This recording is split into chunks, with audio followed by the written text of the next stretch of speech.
kelompok kalian PPT-nya? Ya? Ya? Baik teman-teman, di sini kami akan menjawab pertanyaan dari teman Dika. Ya. Tadi pertanyaannya dampak karena kognisinya kurang dan penyebab ya. Nah, dampaknya itu anak sulit memahami konsep. Oh iya. Dari belakang sini. Jangan.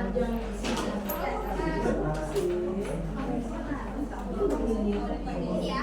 Nah, dampaknya itu anak sulit memahami konsep, lambat berpikir, susah mengambil keputusan, terus sulit untuk mengingat dan kurang mampu berinteraksi. Terus penyebabnya akan disampaikan. Baik, untuk penyebabnya sama seperti anak lainnya yang kekurangan kognitif pastinya ada 3 faktor, yaitu faktor prenatal, natal, dan postnatal. Seperti pas belum lahir mungkin pas kehamilan kurang gizi mungkin atau terpapar zat berbahaya. Faktor lingkungan juga berperan juga karena jika lingkungannya mendukung untuk anak segera berkembang pastinya memiliki kognitif yang lebih tinggi daripada lingkungan yang tidak mendukung anak untuk bertumbuh. Dan juga mungkin faktor kecelakaan juga bisa menjadi ya kayak sisanya ini dulu pintar terus terkena bola mungkin di kepalanya.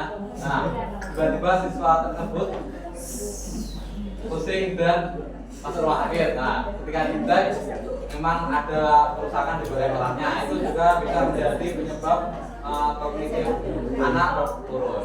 Ada juga anak yang kayak dia itu biar belajar dia tuh dia cuma ingat sesaat, habis itu dia lupa lagi. Ada anak itu ada 2 tipe anak yang memorinya di jangka panjang, ada anak yang memorinya jangka pendek. Ada anak yang kalau dia belajar 1 kali dia bisa ingat sampai terusnya. Ada anak yang belajar ulang tapi harus lupa terus gitu. Kesanggahan, mungkin ada teman-teman yang suka kesanggahan. Kalau misalkan ada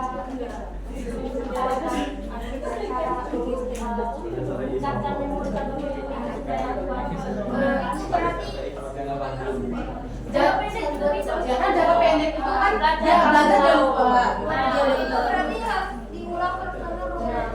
Dan sebenarnya kemauan dari diri sendiri, kalau dia mau belajar pasti bisa.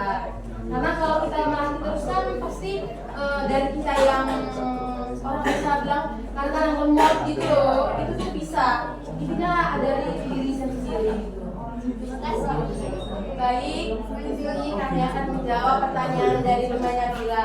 Tadi kan temannya Bila bilang dari Aulia. Tadi kan ada kekurangan dan kelebihan kan.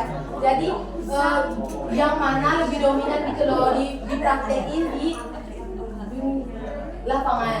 Kalau menurut saya dan menurut saya itu dia tuh kelebihan dan kekurangannya tuh menurut saya di tengah-tengah. Karena ada anak-anak yang dia memang ada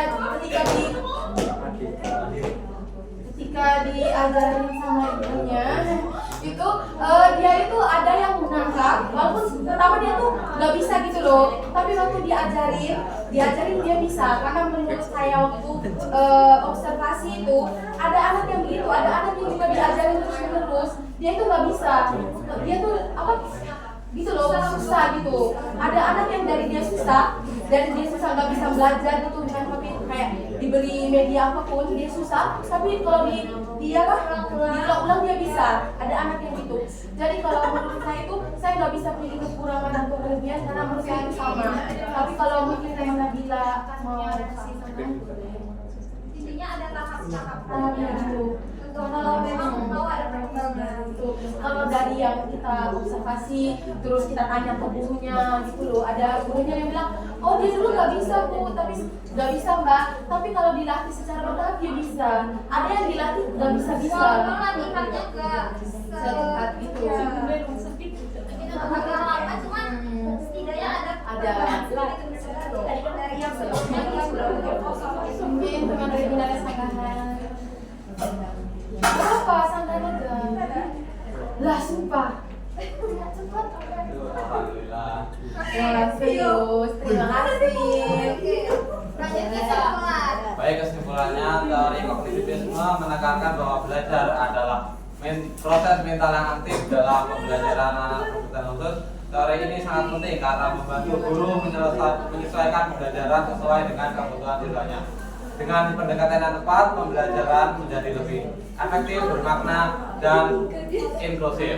Sekian dari kelompok kami. Mohon maaf apabila ada kesalahan baik disengaja maupun tidak disengaja. Sekian. Wassalamualaikum warahmatullahi wabarakatuh. Waalaikumsalam.